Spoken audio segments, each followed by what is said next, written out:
अमरावती जिले में बरसात के मौसम में बीमारियां बढ़ने लगी है। जिले में डेंगू के 72 और चिकनगुनिया के 32 मरीज मिले हैं। मानसून की शुरुआत के साथ ही तरह तरह की बीमारियों ने सिर उठाना शुरू कर दिया है।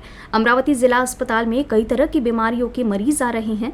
स्थिति ये है कि एक बेड पर दो मरीजों का इलाज चल रहा है। अमरावती जिले में फिलहाल डेंगू के 72 और चिकनगुनिया के 32 मरीज है। मरीजों की बढ़ती संख्या को देखते हुए जिला सर्जन डॉक्टर दिलीप सोनले ने अपील की है कि बरसात के मौसम में अपने घर के बाहर और अंदर साफ सफाई का ध्यान रखें ताकि मच्छर न पनपे।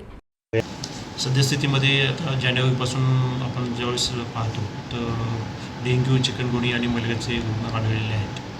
तर सद्यस्थितीमध्ये आपण एवढंच लोकांना आव्हान करू शकतो किंवा आता हे पावसाळा चालू झालेला आहे तर आडगळीच्या जागी जे पाणी साठतं तर ते आपण साठवू द्यायला नाही पाहिजे. तसंच आपण जे पाणी वापरतो तर ते पाणी वेळच्या वेळी वापरलं पाहिजे आणि दिवसात आठवड्यातून एक दिवस तुम्ही ड्राय डे ठेवायचं आहे. त्या दिवशी थोडे भांडे कोरडे करून मग पुन्हा पाणी भरून घ्यायचं ज्यामुळे की डेंग्यू, चिकनगुनिया यांचे जे डास आहेत यांची उत्पत्ती होणार नाही. तसेच आपल्या गच्ची वगैरे आहे किंवा आजूबाजूला आहे ज्या ठिकाणी पडीक सामान आहे, बादल्या आहेत, मडके आहेत किंवा टायर आहेत, ह्याच्यामध्ये सुद्धा पाणी साचून डेंग्यूची वाढ होत असते. तर या ठिकाणी आपण वाढ होऊ नये म्हणून काळजी घ्यायची. जानेवारी 24पासून ग्रामीण भागामध्ये आज ताग आहेत, 1 जानेवारीपासून आज ताग आहेत डेंग्यूचे 48 आणि शहरी भागामध्ये 24 पेशंट आढळलेले आहेत.